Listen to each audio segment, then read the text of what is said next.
Er xotin ajrashganda kreditga olingan uy yoki avtomashina qanday tartibda bo'linadi? Demak, bu haqda Oliy sud plenom qarori mavjud. Demak, unda tushuntirishi bo'yicha er va xotin nikoh davrida kreditga uy oldi deylik. Misol uchun, kreditga 500 million so'mlik uy xarid qilingan va uning 200 million so'mi to'lab bo'lingan va 300 million so'mlik qarzdorligi mavjud. Ushbu tartib qanday amalga oshiriladi? Demak, uy 50 yillik tarzda bo'lib beriladi. Shuningdek, 300 million so'mlik qarzdorligi ham 50 yillik, ya'ni teng ravishda taqsimlanadi.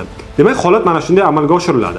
Agar nikoh davrigacha olingan bo'lsa, aytaylik, er nikoh davrigacha kreditga uy olib, nikoh davrida ham kreditlarni to'lab kelayotgan bo'lsa, bu qanday tartibda amalga oshirilishi mumkin? Demak, ushbu holatda aytaylik 500 million so'mlik uyni kreditga olyapti va nikohgacha bo'lgan davrni 200 million so'm to'lagan. Demak, nikoh davrida esa 300 million so'm to'landi. Demak, xotin faqatgina 300 million so'm, ya'ni nikoh davrida to'langan pullargagina da'vo qilishi mumkin. Demak, holat mana shunday amalga oshiriladi. Batafsil ma'lumotni Oliy sud plenom qaroridan olishingiz mumkin.